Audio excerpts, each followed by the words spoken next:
This show contains profanity, advice you should never follow, humor that you might not enjoy. The names have been changed to protect the guilty. Do not try this at home.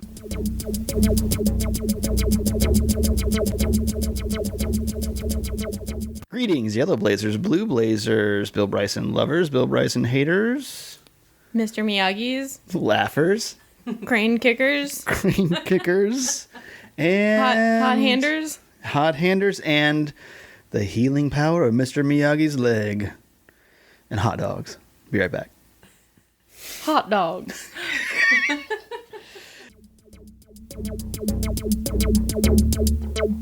So, the other day, I was walking, as we established last week, I work for the government, and I happened to be walking through an area of the government where there were a bunch of Japanese girls sitting around eating lunch. And This sounds like the setup to like a bad foreign film. You're gonna fucking love this. Or porn, maybe? I don't know what happened after this. I walked by. Okay. So, I'm walking through, and I look over, and they're playing like a game with an iPhone where like it has like a word on it, and you hold it up to your head, and they give you clues, and you have to guess what it is. All right. I walk by, and the girl facing me has it to her head, Puss in Boots. And at that point in time, I was like, I really can't stop and take a picture of these 19-year-old Japanese girls. And it was like, and because they're like, you know, they're talking.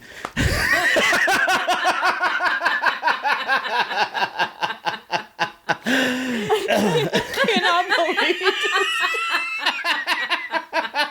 I don't think I can put that in there. I think that was Morse code, not Japanese. Da-da. Diddy Mao! Diddy Mao!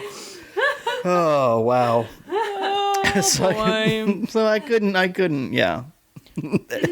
Edit it for my benefit there. No. So I walked. Not Rukas.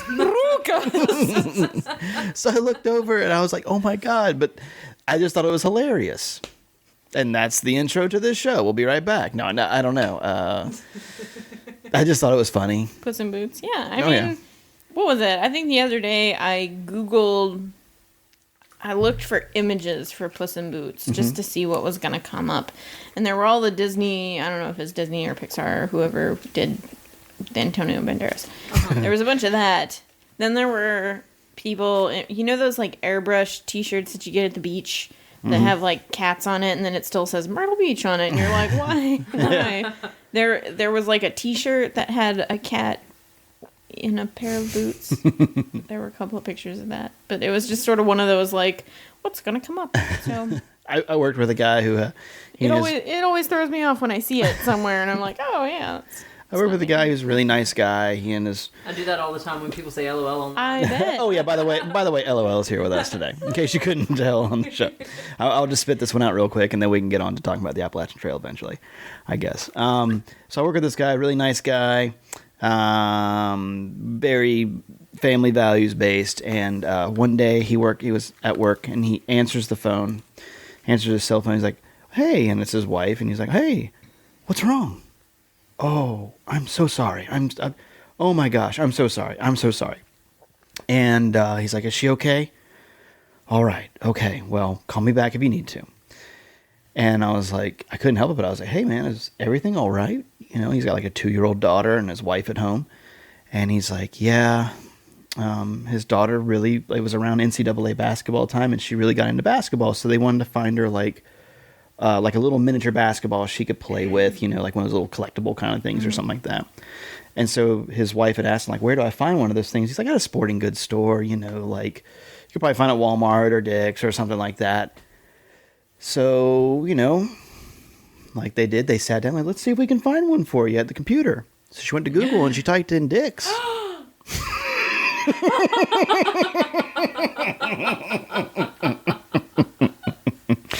There were some discussions. Yeah, there were some discussions to be had with the 2-year-old about it, some explanations about Dick's Sporting Goods. So LOL's here with us, fresh off her recent finishing of her through hike. Yay! Yay! From where to where? New York to New Hampshire. Boop, boop. Any different than you remember? I don't know. My memory fails me. You don't remember the first time? Oh wait, never mind. Was it? Did you feel rusty at all? Like did you do the old backpack on and on the treadmill in the gym like everybody does? No, I did nothing. Oh wow. Good job. I did. I dropped my pack, like my base weight. Mm-hmm. I don't know what my base weight was the first time, but I completely revamped my gear and got my base weight down to like 17 pounds. Nice. So it helped. Nice. I kept up with the Thru-Hikers. Yeah. Yeah. Did you do it northbound or southbound? I did. Okay. Northbound, yeah. Nice. I did one little section southbound when there was I was supposed to come over the presidentials and the whites one day, and there was a like 90% chance of thunderstorms like thunderstorms and like just rain. It would have been whatever, but that was when Tim and Kira and Heba were coming up to pick me up. So instead of like, we were on a pretty tight time frame, and so instead of doing the presidentials northbound in a lightning storm, we drove up to Gorham. They dropped us off, and we did 26 miles southbound because I'd pulled off on the right trail in Maine 2 years earlier. So we did the right trail up, and then all of the rest of Maine southbound into Gorham, and then everything else was northbound. Nice. So that's fun. Was there any part of your hike that you were like, this is different than I remember? Was it pretty much the same? Like, The weather caught me. yeah. Like, because 2011 was like a record heat year, and this year was like ridiculously cold. Mm-hmm. Ridiculously cold. What were the date ranges you were there? I did.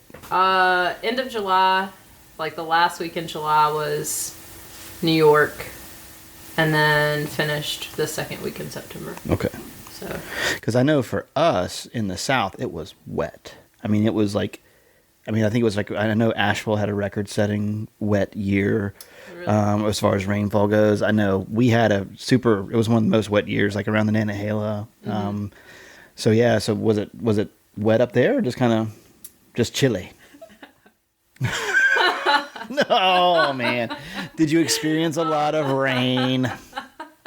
no, actually, I was really lucky. I think it rained on me maybe 2 or 3 nights. Nothing too bad.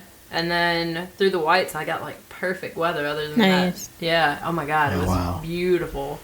It was sunshine and kittens Nice. all the time except for that one thunderstorm day. I feel like I've told this before, but there was a group of people, and they were scientists, and they were hiking together, and like, you know how some people carry an item with them their entire way, and then at the end it's this whole big like, I carried this like rock or this figure or this whatever, and they carried a kite with them the whole way, and they took pictures of them flying this kite the whole time. And but the whole reason that they did was because they were so excited about being on top of Mount Washington, and the picture of them on top of Mount Washington is them with the kite on the ground and them just being like, there's no wind, and it was like hot. They got sunburned. They're like on top of Mount Washington, like this is the one day in like 3 years that there is not a breath of wind on top of it. It was hilarious. That's so funny. Yeah, because there was a 50-mile-an-hour gust when we were up there, and it about knocked me over. Yeah. I was like, it was crazy. Yeah. There's a couple that I hiked around. I talked about them on the show before. Roy G. Biv and Shoulda Known, and one of my favorite pictures I've ever seen on the Appalachian Trail from my year was like the sign, the sign at the base where it's like, caution, the weather here has been known to kill men and women, and it's like just like an insanely threatening sign. On the left-hand side, Roy was a woman.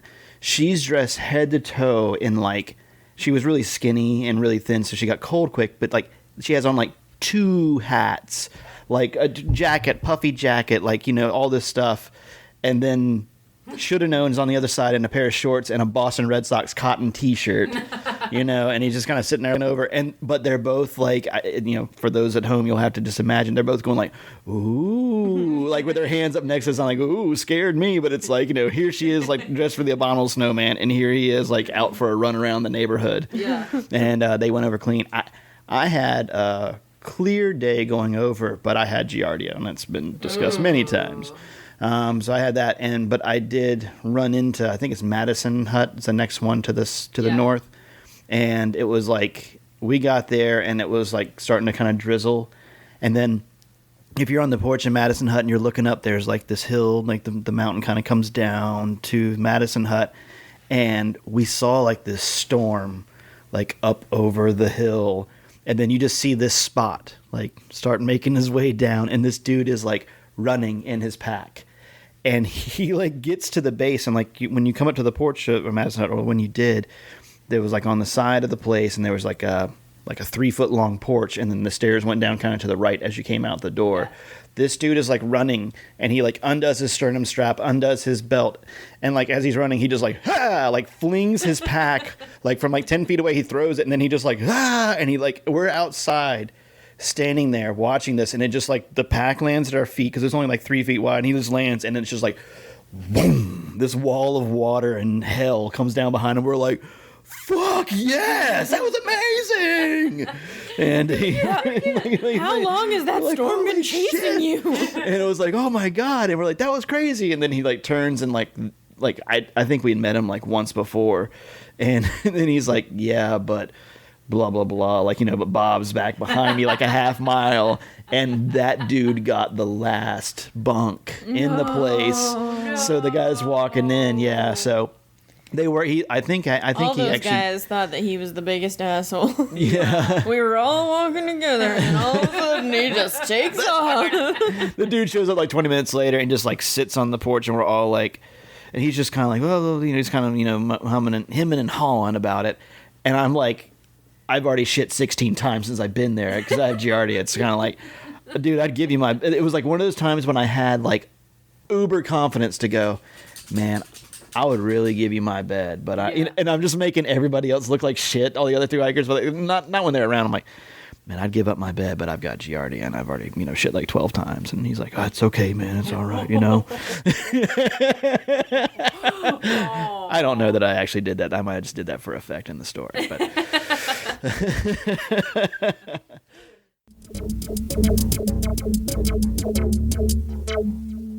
So I had something happen to me in real life last weekend that reminded me of a time on the trail.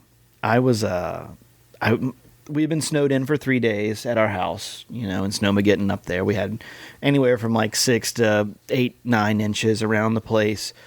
Again, Northerners can laugh all they want, but that happened. The last time that happened was 2010, where I live, as far as getting over like 3 or 4 inches. Mm-hmm.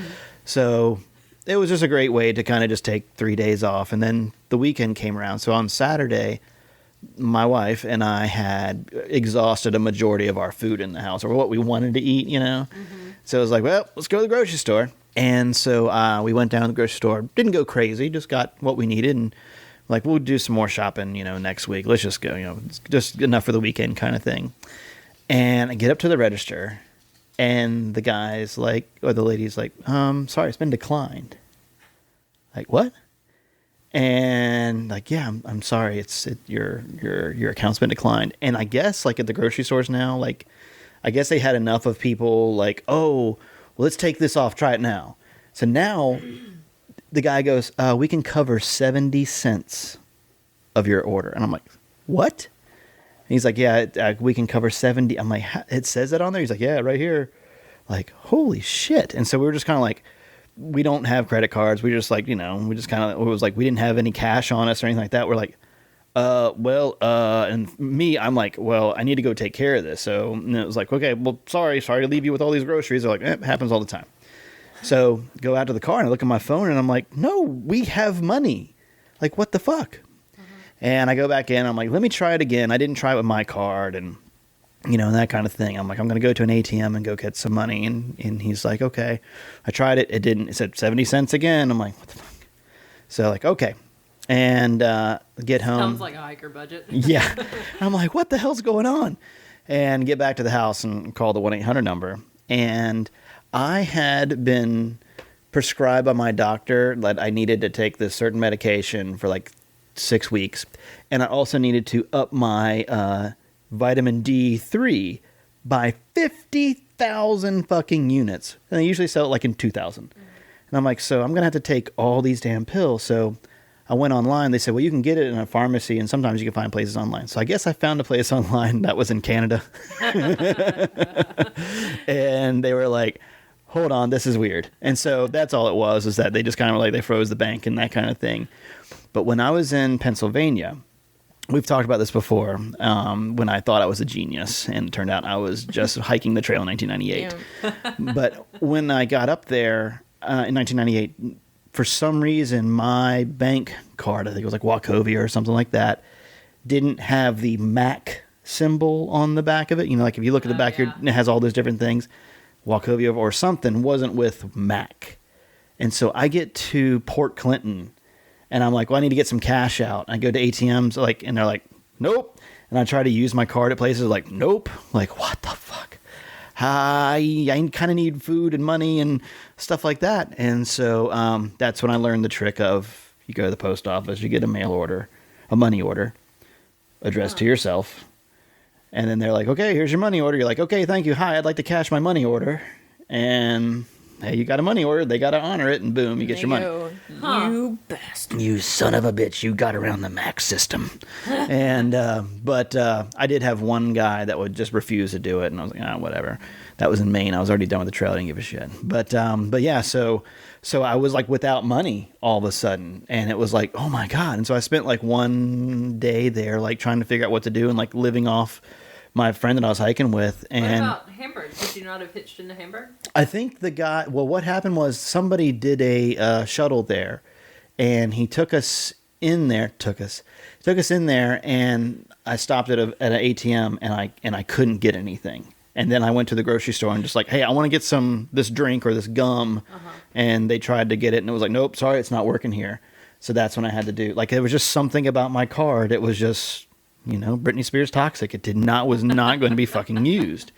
And so, yeah, like, did you guys ever find yourself stranded without money or stranded without something? Or There were a couple hostels that I was at that it was like, all right, it's time to leave, time to settle up. Shit, I don't have any cash. Like, yeah. Where it would be like, I didn't have cash, I had a card, and they would just look at me like, do you know where we are? We do not take credit card. Are you high? And it would just be like, whoops, now what? And it was like, well, I really was thinking I was going to leave right now, but it looks like I'm taking your grocery store run so that I can get cash for you. Real sorry about that. Yeah, I had to call my dad in Damascus. Just because I was just I was so naive. Like, researching? Yeah. Like, because when I started at Springer, I'd been on I'd been on my shakedown hike. Mm-hmm. That's pretty much the only backpacking experience I'd had. And, so I just didn't know how much it would cost. I had $1,500 to my name, but $300 of that was eaten up when I went through the Smokies and had to board the dog. And I'd read on like trail journals, like, oh, people can do it on $1,200. Well, yeah, if you know, like, you just can't do it on $1,200. Yeah. You just can't. So I called my dad in Damascus, and I used to live half an hour from Damascus. So I was like, if he's not giving me money, I have a job, I have a place to, I've got friends. But I was like, Daddy, can I pay you back when I get a real job after the trail? So he gave me another little bit, and that got me to Maine. So nice. Yeah. So just. Oh, we were talking about on the last episode that like I lived at home for 9 months afterwards, paying off credit cards, and that whole like, can I get a little bit good? It's like I'm so close to my dream, Mama. So close to my dream. Yeah, I totally had that. That was just it. As like when I got off trail, I called my mom, and I was crying, and I was like so upset, and it was just sort of one of those like it was the perfect storm that ended my hike. And it was like I'm out of money. It's been sleeting on me for a week and a half. Winter came early that year, and it was just like like there were all Were of you these. southbound in the Whites at that point? Where were you? I was in Vermont, but I Okay. was southbounding from Vermont, and it was like it's just gonna get real cold real fast. Yeah. And I called my mom, and the first thing that I told her was like, I'm out of money. And bless her heart, she made it 10 times harder. She was trying to be nice, but she made it 10 times harder. And she's like, you have so little left. We can give you whatever it is you need to get you to finish, and you can pay us back when you get home. And I was like, no, but it's cold and really rainy, and like I've been on the trail for 6.5 months, and it was like when I said all the reasons, I was like, I just sound like the biggest whiner. But then when you looked at all of those reasons together, it was like, yeah, but you're not having fun anymore, Right? So you got 5 weeks of hiking left that you're gonna really treasure another time, and you're gonna regret all of it right now. Like if I had done it, it would have been pulling teeth. Yeah. And the day I pulled off the trail, like, because there were multiple factors involved, but like the day after I pulled off the trail, it like rained a shitstorm. Like I opened my hotel door and it was raining, and the first thought that went through my head was, thank God I'm not out in that right now. Yeah. Like, haha, there are people hiking on that mountain and I'm not one of them. So yeah, it's such a relief though. I bet. You know, like once you know that you're done for however long, whether it's a through hike or whether it's like a section hike, and you're like, oh, I can come back, you know, and enjoy it. Yeah. Because once you're done enjoying it, there's not Right. Well, and it actually took me a long time before I looked at it as like I'm really excited about looking forward to all of this again. And it didn't take long before I was like, I wish I was back on the trail. But that's true. But more importantly, it didn't take long before I was really excited about it. And it was like at some point, and it was equal parts money, weather. I had some like weird hiker drama that was going on around me right then. It was like this whole perfect storm of stuff that like totally put out the fire that I was really excited about like finishing. It was just sort of one of those like, if I can do this another time when I'm really excited about it, why wouldn't I? And that said, I think I got home. I took a train home, and I got home, and I want to say like the first thing that like my mom wouldn't let me bring the pack inside. Oh, you know what? No, I take that back. I got home and my parents were out of town. And I let myself into their house, and it was just sort of this like, well, I'm here. Oh, great. And I had 2 people with me. I brought 2 people home with me. They were, it was a couple from the UK that, I think just because we had been hiking in such miserable weather, they were kind of over it too. Like, and you know, the way that they saw it was like, we have a 6-month visa. Yeah. So why are we going to spend it slogging in the mud and the sleet when it's only going to get colder? Like, this isn't fun. And I was like, do you guys want to come home to North Carolina with me? And they were like, yes, yes, we do. And so we took a train home, and we got to my parents' house, and I was like, they're not home. I think they're out of town. Like, I think they're gone for the week. So, like, I'm sitting there, like, without any keys, and I'm just like, well, they have a keypad on their garage. I just, like, punched in there. We let ourselves in.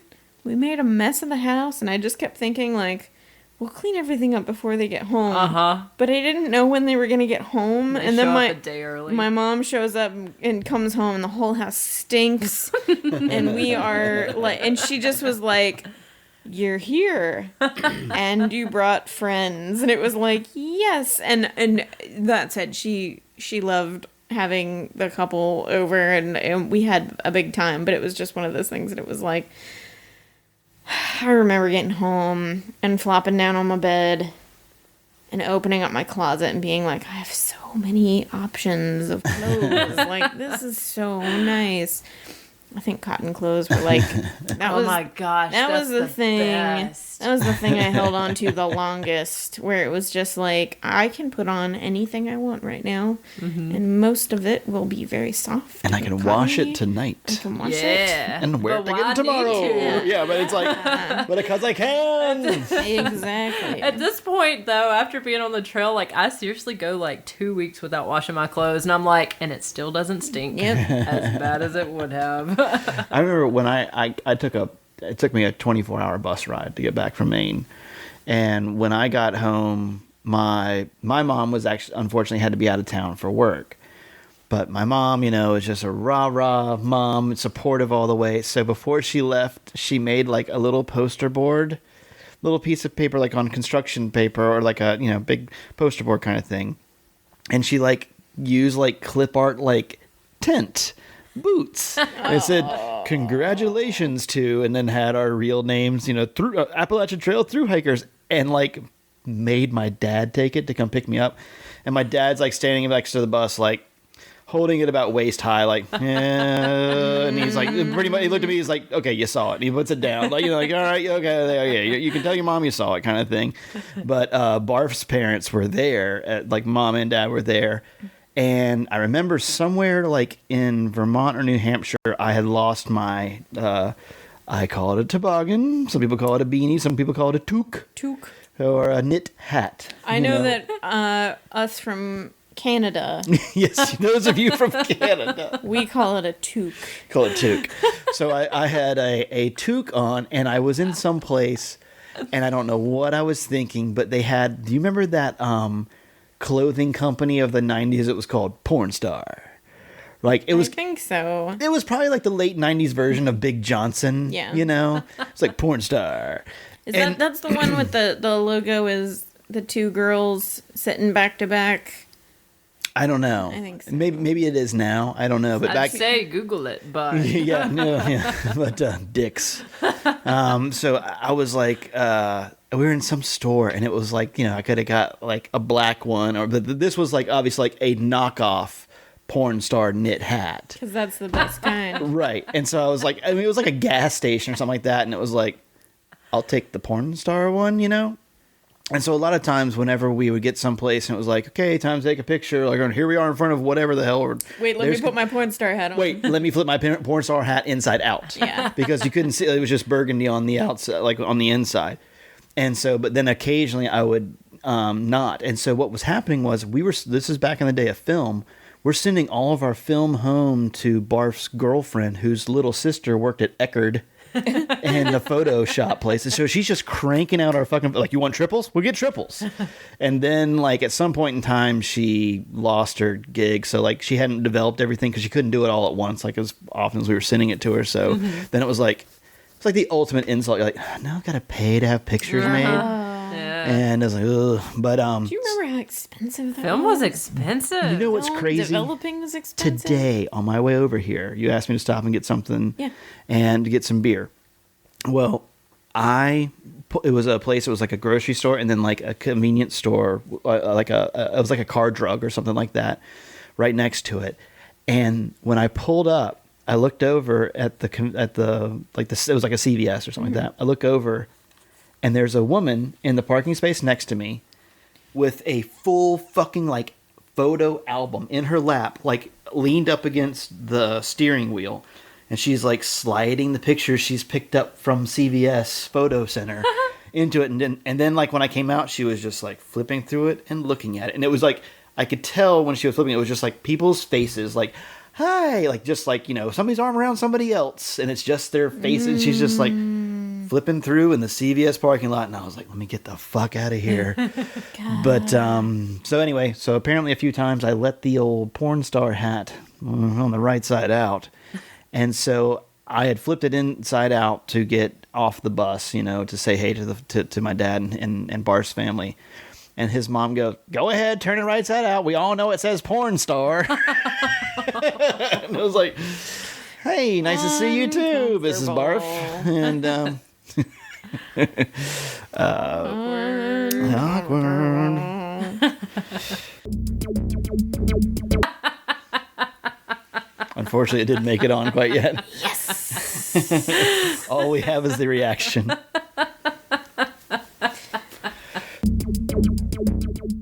When my brother and I were really little, our parents took us to see Sesame Street on Ice. Nice. And I wasn't old enough to talk yet, but they asked my brother, and they were like, you can get one autograph. Who do you want? And he was like, the Count. like there's no fucking choice. Yeah, like, no Bert, no Ernie, no Big Bird. No The Count. Yeah. And I think he told my dad, like, I think my mom was with me somewhere.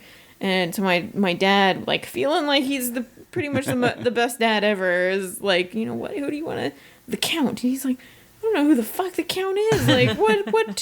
Who's the Count? The Count. You know, the Count. What's the coolest autograph you've ever, besides Oscar the Grouch? I don't know that I'm not a big autograph person. Like, I don't really chase people down to, like. Did you ever snap a picture of a celebrity or your brush with greatness of some kind? Yeah, I was in Venice, Italy, when it was the election where President Bush, Jr., the second W. But it was in a coffee shop, and it was like the morning, I guess, the day before, but it was like in the middle of the night, the election results came out, in, like, as far as that information got to Italy. So we all woke up in the morning, and it was sort of one of those, like, we have a new president, but Kind of not. it's not on the TV because nobody gives a shit here. Oh, yeah. So we should probably go out and find a newspaper or something and find out. And so I went out to find a newspaper, and I went to a coffee shop to get a cup of coffee first. And I'm in line at the coffee shop, and the guy in front of me is on his cell phone, and he's like screaming into the phone. He's like, no way, no fucking way, I'm not coming home. And he was like really, really mad. And he turned around, and it was Oliver Platt. Who's Oliver Platt? Yeah. Oh, who's that? come on. He was, he's actually, well, he hasn't been Is in he a in lot Game of of stuff Thrones? lately. No. Oliver Platt was, did you ever see, I feel like I know it. The Three Musketeers that had Chris O'Donnell and That other guy. Martin Yeah. Sheen, no, Charlie Sheen, and somebody else, and I just keep seeing Oliver Chris Platt. Pratt in my head. That's No. all I think. Oliver Platt was, he's kind of portly, but stately. Is he English? He can play English. I mean, he has played British people. This is where the internet would help. Well, we have it. You have it. It's right in front of you. Google. I don't know. Yeah. So he Did turned you get his autograph? No. But he turned around, and I was like, what does that mean? And he was just like, Bush won again. And I was like, Oh, okay. Thank so you. So yeah. Oh, yeah, that guy. Yeah, Oliver Platt. Oh. he's won big awards. He just Yeah. hasn't done much in a long time. He's been on. I don't recognize him at all. He was in a. I'm really bad at this kind of stuff. He was in the classic movie 2012. He's been on The Big C, if you know what I mean. The Big C. That's that. Isn't that a cancer show? I think it was about a woman who was on Showtime. I think it was. I like how the first result is people also search for Morgan Lilly. Didn't you mean? Yeah. People also search for Catherine Keener and this black Kinnear, guy. and she's one of my favorite. Oh, what about you, Ella? Your brush with greatness, or an autograph, or I know this is gonna sound cheesy coming from the AT thing, but Miss Janet, first autograph of the trail. Just because I guess I don't know anybody famous at all. Like if you tell me a name, I'm like, where'd they, like Oliver Platt. Yeah, exactly. Like who's this guy? But up until the trail, I just read White Blaze and this and that, and Miss Janet picked us up going into Hiawassee. She picked up me and Francois Dillinger. And Francois Dillon. That's a man that sounds like he carries a pistol. no. Does he play poker? A leather glove that he slaps people He with. do- would slap He people duels people. around. He's a He's a dueler. dueler. He's a dueler. Pistols at dawn. I knew And it.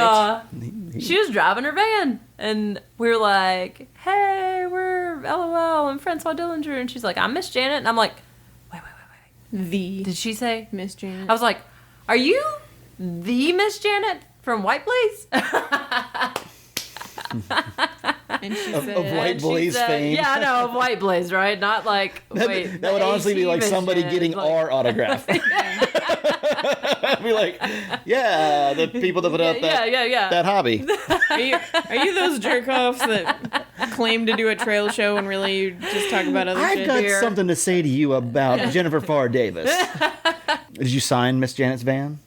That turned into a thing. People were drawing on, designing on it. I feel like Miss Janet's vehicles are just becoming disposable, though. Like, yeah. Oh, really? She got a new van this year. Yeah. Okay, that's what it was. I think it's been drawn upon and painted. It's been laid to rest. Or at least that one had. But Okay. So she signed my little thing. I still have it. In 1994, I went over to Europe for like 2 weeks for a school thing. And then we flew back and we flew into like JFK or something like that. And it was just one of those where like it just, took the whole day just to get to JFK. And then we still had just that one last hour in a little plane or in a plane to get there. And so I was literally like laying on the floor in JFK, just like worn the fuck out. And all of a sudden, like I'm just laying there and everybody, I just hear this like kind of like as somebody's going, and somebody jumps over me. They're like running and they come around the corner and they see me there. Like this person's like cutting through chairs to get to their flight. And it turned out they were holding it for like, sometimes they'll hold it for first class people and that kind of thing, if they're making a connection or something like that. And so it was with my Spanish class that we went over there. And so so basically this woman jumps over me, runs through the door, they shut the door, plane goes. But as this happening, my Spanish teacher walks up and he had been off somewhere. He's like, "Hey, so you guys know O.J. Simpson?" We're like, "Yeah." He's like, "He's in a chase on a highway in California right now. They think, because we've been over there. We haven't been, right. Of course, O.J. Simpson wasn't front page news, and at that time we were in London. And it was like, what? Like they're like, they think he killed his wife or something. Oh, and by the way, Daryl Hannah just jumped over you." And I was like, what? And they were like, "Yeah, that woman that jumped over you, that was Daryl Hannah." Who's that?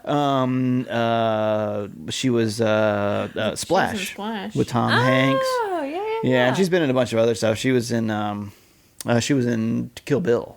She had the eye patch. Oh. Yeah, but was it Daryl Hannah and Tommy Boy? maybe She was the wife of stepmom. Oh yeah. I think you're right. That's pretty cool. But so she jumped over me. But the coolest autograph I ever got was well, actually no. This summer I was a geek and I got 2 autographs on my paper bag. On my I got Doug Benson from the Doug Benson Interruption. He's a stand-up comedian, and then Mark Maron from WTF Podcast signed my bag. Nice. And the funny thing is, I've said it before on Twitter, and I don't think Doug Benson cares because his whole entire act is marijuana based. But so the first night, Mark Maron signed it, and he wrote a whole bunch of stuff on it. And then the next night we saw Doug Benson, and when I got it back, like I remember taking it and I was like bringing it into the house, and I was like, whew. I remember that right before we got to him, like somebody gave him something. He was like, "Whoa, ho, ho, ho," and he was kind of like nervous, and he like set it down on this counter. But I was kind of like trying to find my phone, like to get a picture with him and that kind of thing. And I was like, "Hey man, I'm only letting people that have podcasts sign my bag, and I'm a big fan of yours." And he's like, "Okay."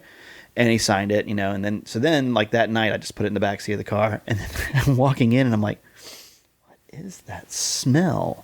Yeah. And I looked down and there was just straight up black weed resin on the bag where he had grabbed it with one hand to sign with the other. But where he grabbed it right above Mark Maron's, who is a 14-year sober. So there's like weed resin on this bag, and I'm like, well, if I go, like, can I get busted for having resin on a bag from someone else's hand? Because like I'm going to take it other places, right? I'm like, I don't know. I just have a weed bag. A paper bag with pot resin on it. Sniff. Just put it in a lock sack before you. Maybe I'll just put like saran wrap over it.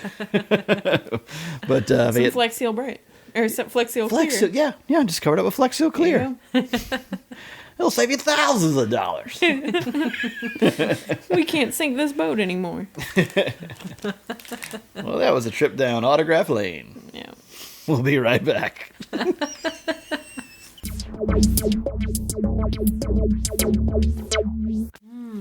So, I don't know if you want to tell us the whole story. Oh, yeah. There is one thing we're not talking about, isn't there? Uh-oh. Tell us about your proposal. Yeah, kind of. Wait, do you want to tell us? Or do you want it to go on the... You don't... It doesn't No, have I to go don't- on the show. I don't care. Okay. People get funny about that, so... It was kind of funny, I guess. It sucked because... Well, no. We'll be right back. No, Tim, so like Tim and Heba and Kira, they all drove up from North Carolina and they were going to hike with me. The plan was that for the last week they were going to hike with me for like 4 or 5 days in the Whites. But then, as I said earlier, the thunderstorm came. And so Tim was super sweet. He had supported me throughout the entire time of me being on the trail. Like if I needed, like Swayze needed a new raincoat. So I said, hey, like, this is the one I wanted REI. And so he made all my purchases for everything and would mail them to me. And so he had been real supportive. And so the day of the thunderstorm over the presidentials, it was still raining cats and dogs in Maine, but it wasn't thundering and lightning. So he said, well, I'll slack pack you those 26 miles. Like, I'll hike with you and... I'll carry your pack and everything else. And I was like, wait. Like, this is a marathon day. Mm-hmm. And he was like, yeah, we're good. I'll slack pack you. And so Heba and Kira dropped us off that morning and we hiked up the right trail.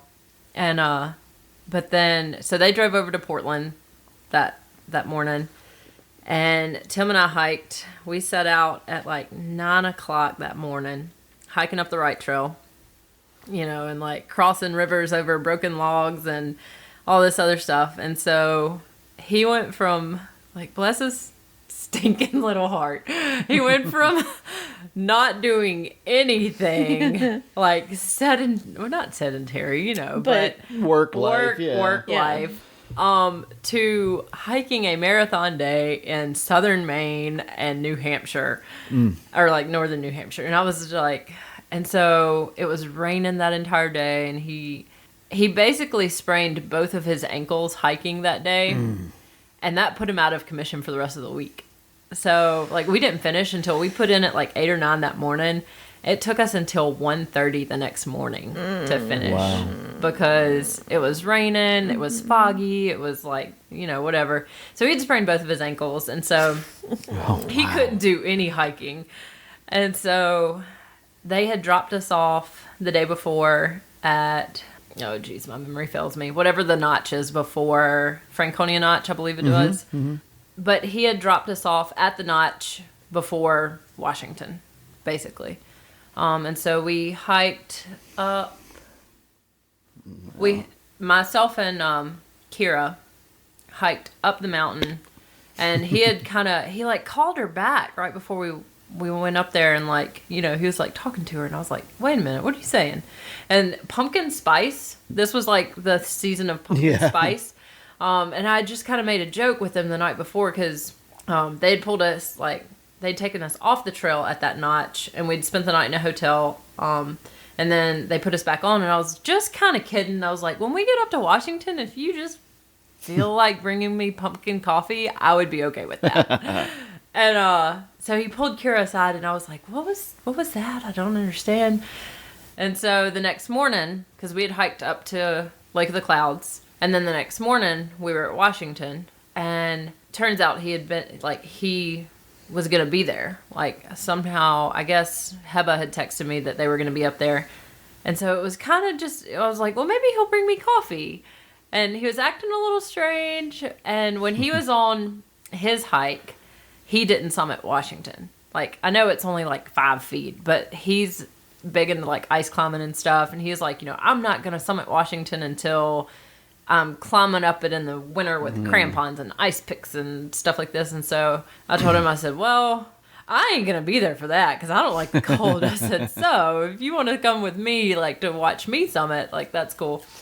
And so it just turned out that he had gotten up there, like, they had driven up, him and Heba, they had driven up the mountain that morning and brought coffee. And so we were, like, standing in line to, like, have our picture taken up at, like, the summit. And he was like, I was like, are you sure? Like, do you want to summit, like, now? Because there's no snow. It's like, there's no ice axes here. And so he's like, no, we're going to go.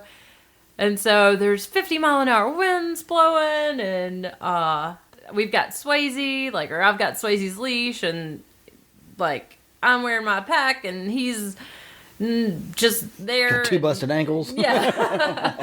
And so we're just, like, trying to hang on because it's like, the wind is blowing and everything else, and all of a sudden he's like, so I have a question to ask you. And I couldn't really hear him because the wind was blowing 50 miles an hour. And I was like, I was so confused because there was a line of people waiting to get their picture taken. And I was like, I'm so confused. Like, let's go. Like, we've got our picture taken. And he, like, gets down on one knee, and I was like, shut up. And I was like, no way. And it was really cute. Everybody was like, hey, they just got engaged. No. It was so cute. Nice. Did you think it was going to happen? He was acting a little weird. Yeah. I had a kind of, but yes and no. Yeah. He was acting weird. That's pretty much what got it. That's pretty cool. Oh, no. That's so cute. Let's try it one more time. Let's try it one more time, this time with feeling, okay, everybody? This time was actually fucking try. So we had a question from a listener, Brad, and he said, in your opinion, what would be the best AT section hike to do? I live in North Carolina and would love something in Georgia, North Carolina, or Virginia. He's already done the Grayson Highlands section. He would appreciate any help. I've always thought that, like, the Carver's Gap to 19E, super accessible by vehicle. It's kind of one of those that if you get there, like, in the afternoon on Friday, you can probably make it from Carver's Gap to the barn. The next day you can make it from the barn to Doll Flats in a comfortable day, even if you're not really in shape. I think that's like an 8-mile day with really beautiful views on the Balds, and then you can stay at Doll Flats, and from Doll Flats down to 19E, it's 3 really easy miles all downhill. You can, like, do that in under an hour and get out, like, early on Sunday morning if you want to. I also think, like, the beginning of the trail, like, it's not, I mean, hiking up to Springer, I think maybe even Springer to Neal's Gap, that would be easy to get to, easy enough to get to by a car. Pretty good view at the end there with Blood Mountain. Yeah, good view of Blood Mountain, good view at Springer. Yeah. Did y'all do the approach trail? Hell no. Hell yeah. What did you think? I wanted to go on a hike before I went? Yeah. No. I did. I didn't fall for that. I think even if I hadn't done the approach trail, I wouldn't have wanted to be in the car for the ride that got you to not have to do the approach trail. Yeah, I would have been so car sick that I wouldn't have had fun that first day. We had to stop and ask for directions like twice. Yeah. Like, hey, where are we going? Hey, we're is going this to mountain right? here. We're going to hike a big trail. They like my mom called and was like, I'm going to be driving up there. What do you know? And they're like, well, be careful. It's a dirt road with this. I grew up on a dirt road. Yeah. You know, it's like, and they're like, it's a dirt road. And it's like, yeah, it's twisty, turny. But like, I've driven up there like 2 or 3 times since then to drop people off and pick people up. And it's like, oh, okay, here it is. Yeah, you know, it's not like, that bad. Yeah, and I think it's actually a little bit easier coming from like really far western North Carolina. It's not as many turns as it is coming from like central North Carolina or something like that. But yeah, like we went up and it was like, ooh, turkey. And like we just had a really nice ride up, and then I just remember getting out of the car and just being like, okay, I'm just ready to go do this. Like, goodbye. Goodbye. They weren't hiking up to the trail with us, and like on the way back down, I just remember Barf and I being like, you know, our moms dropped us off. Be like, you know, I love my mom and all, but I really, really, really hope they're gone by the time I come back down. Like, I don't want to be 1 mile into it and like, okay, bye. Again, it was like, and we came around the corner, and I think we just kind of like tiptoed around the corner there, and it was like, all right, they're gone. and then I remember stopping and looking at that big map that's right there, and like going like, the fuck are we doing? Like, what am I doing here? This was a bad idea. Yeah, it's funny because was a bad idea. Milk was a bad it was a choice. bad choice. It's funny because like all the places we've kind of mentioned on and off mic when we were talking about this question, I didn't have a view at any fucking one of them. I didn't have a view at Blood Mountain. I didn't have a view going over the humps. I didn't have a view at Springer. Wow, you got screwed. Yeah. I've since gone back and had a view at all of them except for I want to go back and do Blood Mountain south. Damn. Like from just to do it because I've done it the other way. Man. And just to give it a Elevation shot. gain like That'd no other. that'd be a bear. Oh yeah, Kneels up to not fun, but yeah. I wouldn't mind doing it just Right. to check it out. I'd like to do. I would like to do that section south. Yeah. You know, that'd be one to check out just to do it. Yeah, I mean, you know, I probably went out with 2 sprained ankles, but but I think also the only other thing I was going to say is just any hike that leads you into Damascus heading north. I think Yeah. is just amazing. Mm-hmm. When you get to go into the arch there. Yeah. That's the one thing I wish they had on. They don't have one on the south side of town, do they? What? The arch, like, you know, here, welcome to Damascus arch Yeah. There's a That's- sign. on the south side. Like, I'm sorry. I mean, On the I'm north? sorry. On the north side, if you're heading south. I'm sorry. I said that wrong. It's not as glamorous, but there's a sign. Yeah, but Yeah. it's not an arch you get to go under and that kind of thing. No. I remember for some reason, like right, like a half mile before we got to Damascus heading north, Barf came across this limb that had like this huge wasp's nest on it. Like it had been abandoned, but it was just like this really big wasp nest. And he came in and I remember we're like, somebody was like walking around and we're like, hey, would you take our picture under the sign? They're like, yeah. And I'm standing there and I have on like this blaze orange REI Power Dry shirt.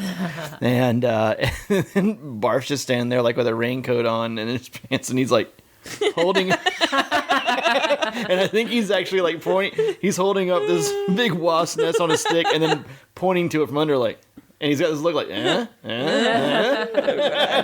Oh man. Well, and I will say, like, I had done that 19 to Carver's Gap stretch a couple times before I did my big hike, and I was all excited about it because it's like just one of my favorite places, and I was all like, "Woohoo! I'm gonna get to do this!" And then it was, you know, March or like April, and it was totally socked in and really cold and really nasty, and I almost like really got lost on top of Big Hump Mountain because there's all those cow trails and goat trails, and like every now and then there'd be like a rock that just barely pops up out of the ground with a white blaze painted on it. But it was it was really socked in that morning, and I was hiking around and I was like, there's lots of like old wives' tales and legends about those and somebody had just told me a bunch of them right before then, and so I'm walking around and I'm like, I am going to die on this mountain like that. Here it goes. There we go. Like I laughed at them and told them that they were silly. 3 states and I'm dead. I'm gonna die. The old 3 states of dead plan. Yeah, it was one of those like God. right about the time that I was really starting to be like, I'm really lost and I am on a cow trail and there's no point in even turning around because if I turned around, there's 3 other trails behind me and I wouldn't know which one to get on. Yeah. And then like I found a blaze and I was like, oh, thank God. I'm not lost. It's fine. I remember getting that point, like we stayed at the barn and then I was like, you know, as soon as you started climbing out, socked in, couldn't see Yeah. anything.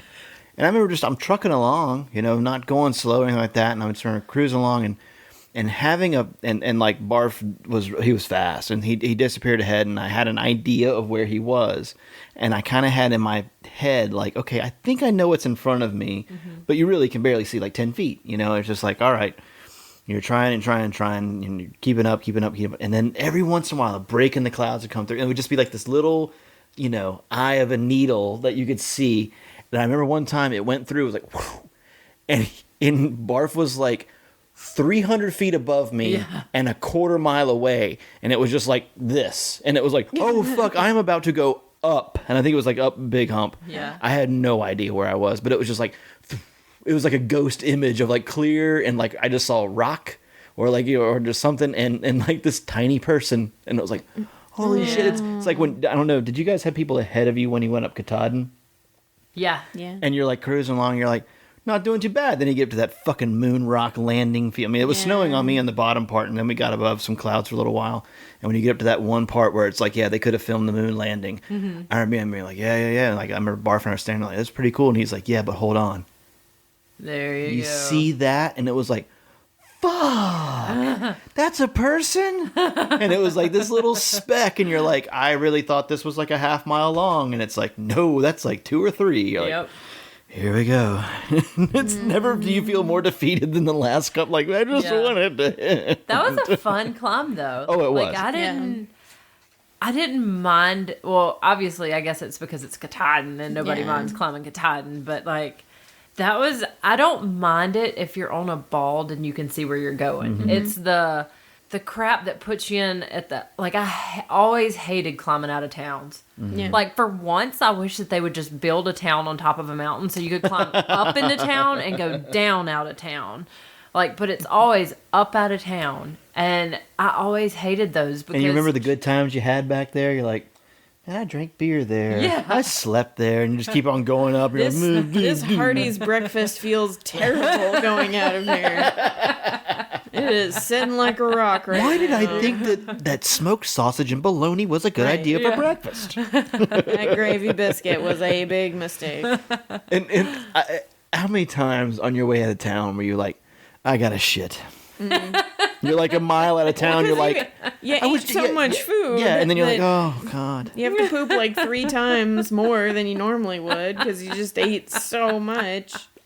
There's got to be somebody out there that got like a mile out of town. They're like, no, I am not doing this out here. I'm a mile away from town. They probably dropped their pack and went back and dropped the dues at a convenience store. Like, no. I'm doing this in a town. I went back. You did this to me. I'm going to leave it here. I went back to Parisburg.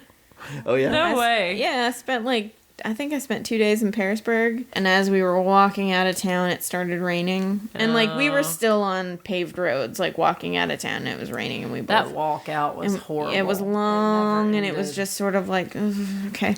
So, and it started out sprinkling, and by the time you got off the paved road, then it started really raining. By the time you got within a couple of miles of the first shelter, it was pouring, and you were totally soaked, and all your clothes that like were warm and sweet and good were not anymore. We got to, and it had been really, really raining a lot leading up to that too, which was why we stayed longer in Parisburg. We wanted our gear to really dry out before it got wet again, kind of thing. If only just for the 30 seconds. If only just to kind of keep it from rotting, kind of thing. So we got to a shelter, bedded down for the night. I got up the next morning. It's still pouring down rain. I put my wet socks back on. I put my boots on. I went to tie my boots, and I like tightened my shoelaces on one boot, and it just like disintegrated, and both of the ends of my shoelaces that I was holding on with either hand like tore off at the eyes of where the laces go through. And I was like, what in the heck? And so I went back in my pack and dug around and found one of the guy lines for my tarp that was too long. And I cut that off, and I relaced my boot with that and tied that up. And then I put my other boot on, and I pulled that one tight. And the laces stayed, but I popped 3 of the lugs of my boots, just all popped out at the same time. And I was like, over it. Grabbed a pair of the duct tape off my trekking poles, taped up the top part of my boot, and I was like, I don't know where I'm going, but it's back to Parisburg.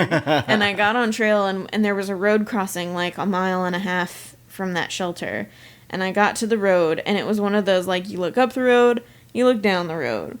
You can't see a damn thing. And I just sort of did a eeny, meeny, miny, right. And I started walking to the right. Started walking down the road, came across a house that was a little bit sketchy looking, and it was sort of one of those, I'm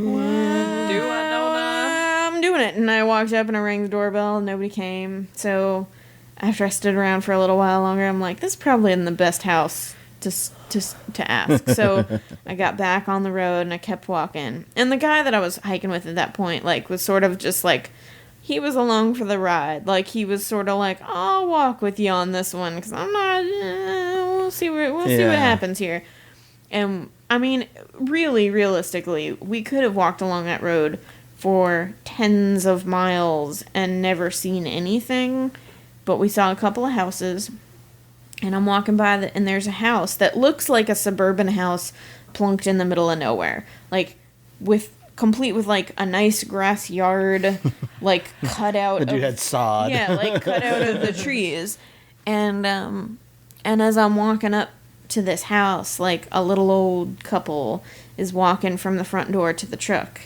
And I put my very best southern voice on and said, y'all wouldn't happen to be going to town, would you? And they were like, we are, actually. And I said, which town you going to? Like, just, it doesn't really matter, but which town are you Tell going me where to? I'm going in your truck. Yeah, and they were like, we're going into Parisburg. I said, is there any chance you'd give us a lift? And they were like, you're going to have to ride in the back, but we'll do it. And it was like, yes, thank you. Yes, we will. And so we jumped in the back and, so I think we ended up hiking, like, 4 miles out of Parisburg before we got a ride back to Parisburg and spent another 2 days in Parisburg before we left again.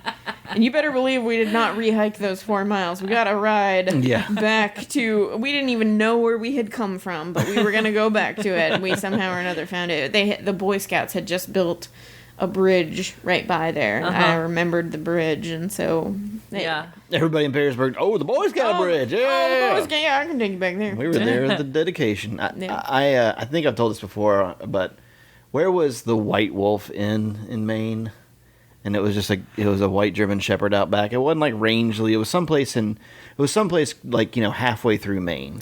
And it was like a 16-mile ride in or something like that. But it was in this weird place where, like, a resupply was really difficult. And it was like this one section I remember, maybe like 8 miles out of town or something like that. Whatever it was like, I feel like it might have been like 13 or 14 miles. You're like, I'm not walking 13, 14 miles. Was it off a really main busy highway? Not super busy, but I feel like that was Rangeley. Maybe that was Rangeley. It was White Wolf Inn. Basically all Rangeley, if my memory is serving me. Rangeley was fun for me. It's a really Rangeley busy? cute, quaint town. Then I'm thinking Monson. Monson was right before the 100 Mile Wilderness. Nope. Yeah. Then I'm not thinking Monson. What am I thinking? Rangeley, Monson. There's one that's There was one that was like a diner. This had a diner. There was like a Black Bear Inn, and I think like another. Maybe it was Black Bear when you got there. I'm sure. Pretty sure the German Shepherd was dead. There was a. I want to say. I think there was a White Wolf something. I think it was right after by the Biglows. Yeah, right before the Bigelows, and it was after right for me. After for me too, because I came over that. That was the day Irene Rangeley. hit. It's in Rangeley. Is it Rangeley? What? Yeah, that's what pops up here. White Wolf Inn. It says Eustis, Maine. Eustis. Eustis. I mean, that's got to be Eustis. Yeah. White Wolf Inn. Oh, Stratton. There. That's what it is. That's it. Stratton. That's the one. So there I was in Stratton, right? So I just remember we pulled into Stratton, and it's like the White Wolf Inn, someplace to eat across the street, and like maybe a convenience store connected to. That diner was one of the first places that let's do this all. Oh, you just again. wanted to give us more of this. Can I just have the same exact meal one more time? Thank you. And so 17 Coca-Colas, please. I understand I have to pay for all 17 of them. up here, there's no But such it's thing as a worth refill. it. Let's just totally do worth this. it. Yeah. But we pulled into town, and like I remember it being like just a bear to get a hitch into it. Mm-hmm. Got in, and then it was like went to the count. Well, I think it was one of those it's one of those hotels from what I recall where it's like we're open from 11 to 2. and then we come back at 5. Mm-hmm. And it was one of those where it was like, whatever it was, we got them on the second one, and like we pretty much like sat over at the diner and like watched and like, oh, they're there. Go get the room. And so you go, they gave us the room, and they walk up, and I remember they walked us up to the place, and it was like you had to go around back and around a corner. And as you walk by, sure enough, there's the white wolf, which is just a big white German shepherd in a fence, sitting on top of his doghouse. And go in, and I don't remember what we watched that night, but I remember we watched we must have watched something like a sports something, because the next morning we wake up and the TV, we turn on the TV, and it's like drizzling outside. We're like, oh god, we had gotten our resupply or whatever. Maybe we had boxes there, I don't remember. And it was just raining, and turn on the TV, and there's Bill Clinton saying, well, that depends on what the definition of is. And we're like, what the fuck are we watching? And I was like, what happened? Yeah, we've been in the woods. We had no clue. Uh-huh. And we're like, this is crazy. And we're just sitting there, and it was like, well, check out's like at 11. So we got up and left. Of course, there's nobody there. Right. And you just like leave. And like, it was like, they're like, just leave the room unlocked and leave your key on the counter or something like that. That was like the checkout policy. Like, all right. So I remember we left, and like, think we got something to eat, and then sat on the side of the road with our thumbs out for 4 hours. Yeah. And then it was like, well, the room's still unlocked, so I have the key. I doubt it's going to be rented tonight here in Stratton. Let's go back and see what Bill Clinton's saying now. And so we just went back, and we're like, oh, that's what this is about, And it was just kind of like, and I think it started to drizzle again, and we were like, let's go back. And so the people came by, and we're like, hey, we're here. Like, I remember they opened the door, like, oh, we're like, hey, we're here still. They're like, oh, we're like, it's raining. You seen this stuff about? Womp womp. All right, it's after midnight here in podcast land. It's after midnight. I've watched all three of us yawn at one point in time or another. But LOL, I have a very important question for you. What's the strangest place you've ever pulled a tick off your body? We covered this last episode. Me taint, you. You pulled one off of somebody else. I pulled one off somebody else. That happened to be. I will say that the weirdest place I've ever gotten a tick was the first time in my life that I ever got a tick was on my kneecap. Mm-hmm. That's awkward. In downtown Philadelphia on New Year's Eve. Like you do. That's weird. All three of those are just weird things. Kneecap, I woke up on New Year's morning and I was like, my leg is stiff. And I like pulled down my pajama pants and I was like, I have a deer tick on me. Like, and all I had done, I partied in downtown Philadelphia on New Year's Eve. Funny. Dirty. It's weird. Wow. It's real weird. Anyway, go ahead. Mine was not trail related, but it scarred me for life. It's all good. Good because, enough. That'll do. I think I was probably like 10 or 11. And it was probably the first tick that I'd ever had on me. But I'd been over at a friend's house all day. We'd been riding horses bareback through the fields. And I get home that night and I go to take a shower, take off my clothes, and I look down and I got a tick on my boob. Ooh. And Boob tick. Eesh. Not only was it a boob tick, but I freaked out. And so wrap a towel around myself, go to my mama, and my stepdad has to take it off. Because, that probably scarred him, too. Yeah. I'm going to take a wild guess. I mean, it wasn't like a full frontal boob tick. Right. It was like an upper boob tick. At least it wasn't like a nipple tick. No. I thought that's where it was going. I was like, no. I'd have Lyme disease. It'd still be it'd be huge. You'd be like, Third nipple. nope, not fucking with it. It's going to drop off on its own eventually. One of those big grape, like you get off a stray dog, that's like, is that a grape? Oh, no. Oh, I have a spot ticks will stop wherever they can't get any further. Like, I have one on my upper thigh, like where it bit me like 3 years ago, but I will still, every once in a while, I'll just find myself scratching that spot. And I know it's exactly where that tick got me years ago.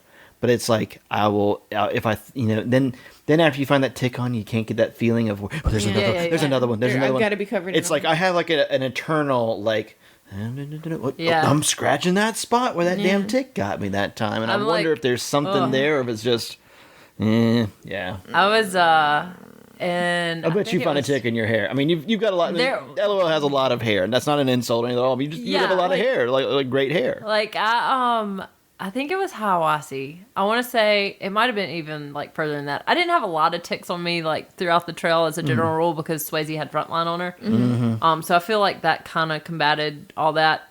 I don't know. Anyways, there was a point in time because I didn't brush. Like I can't brush my hair without like being in the shower with lots of conditioner. But anyway, so I've never brushed my hair on the trail really unless I was in town. But there was a point where I had taken a shower. I had shampooed my hair twice, and I was on the third round of conditioner, and I pulled a tick out of my hair. Wow. So, like, but it wasn't, like, attached. It was just stuck. Yeah. It was just, like, one of those, like... It was like, hanging out. I'm lost.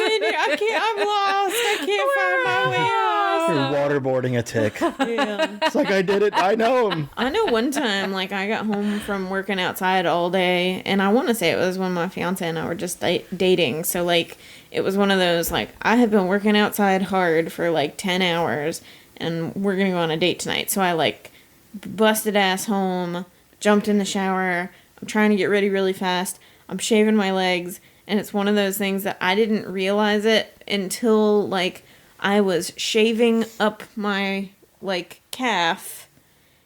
And I felt like this little, like, ow. And I looked down and I was like, I just shaved the body off of the tick that's on my leg. And now what am I going to hold on to try and get that tick head out?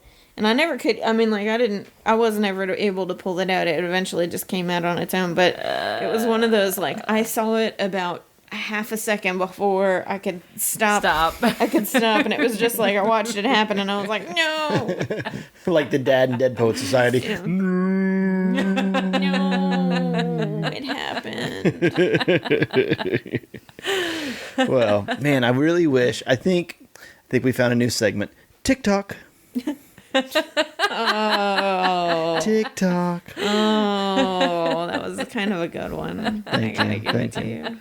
Somebody feel free to mash that up with something related to Lady Gaga or something TikTok. later. Yeah, give us a drop. TikTok. TikTok. You know, TikTok. I mean, I'm just saying, Kesha has a song. I bet there are a shitload of ticks on Kesha. She likes the Right. I mean, like right now. She likes the outdoors and animals. And teeth. She likes teeth. I mean, She makes teeth jewelry. Hold for editing. Yeah. No, she did you know that? no. You guys know that, right? That human teeth is like this really big human teeth jewelry is. I do know that weird. on Girls, the main character on Girls I just scratched myself thinking I had a tick on me. is Hannah Horvath, and she has a boyfriend, and for her birthday, he gives her a necklace with a tooth on it, and he's like, "This is my tooth."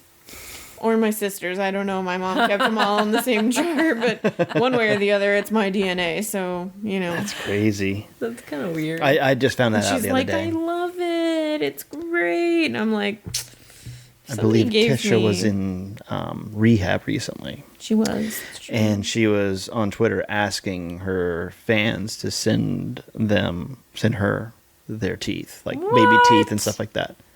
Yeah. That's so But she was gonna make jewelry with it, yeah. Well, she was Hey. in rehab. Yeah. You know, The old rehab jewelry. why do I feel like I don't remember. No, we talked about Kesha on the Two Courts podcast.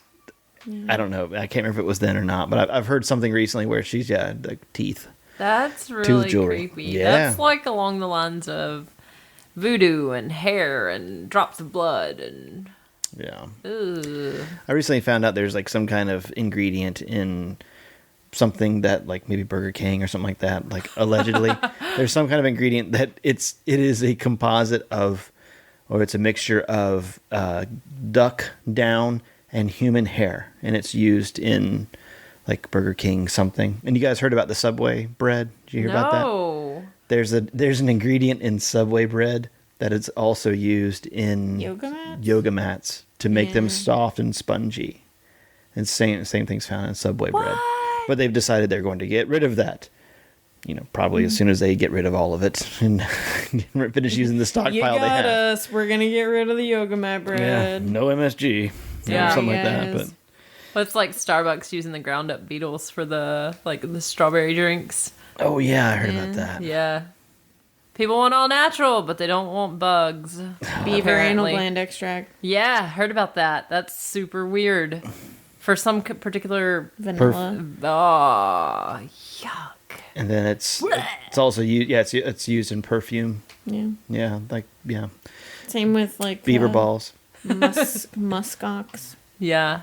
Musk deer. Didn't we've talked about We've this? talked about this. Okay, one time, so I was like, well, I think. yeah.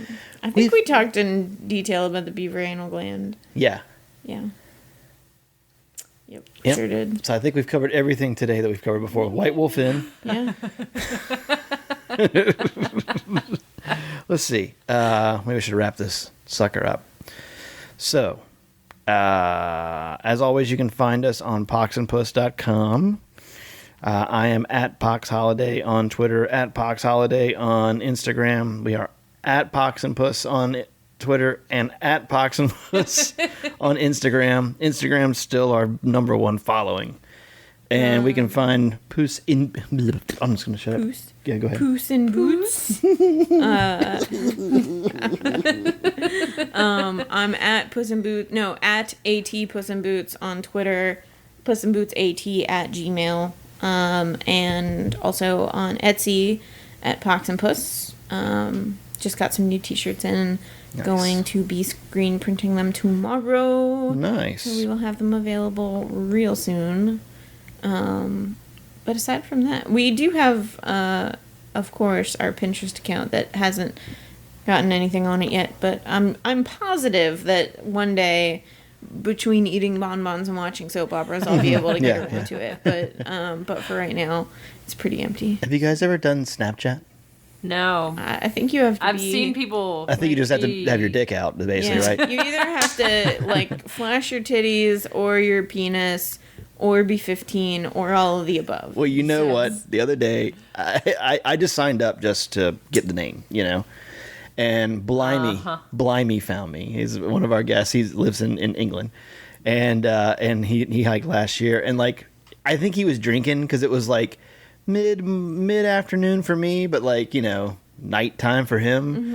And so I'm like typing like, I don't know what to do, and he's sending me pictures. And then 5 seconds later, they're gone. Yeah. I'm like, Yeah. What the fuck? Wait, no. Where'd it go? Yeah. No, but I wanted that. Yeah, and I remember one time I was like, wait, no, I'm going to show you again, man. I went to my wife. I'm like, I'm going to show you. And she's like, what was that? And I'm like, oh, fuck, I only had one more second. And it's like, it's tough to explain, but I'm on Snapchat, I guess. Show me your dick.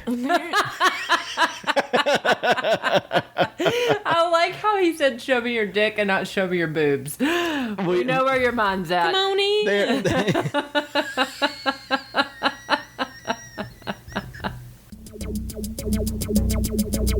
On in.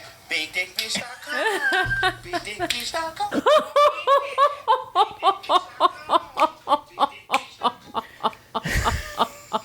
The funny thing is,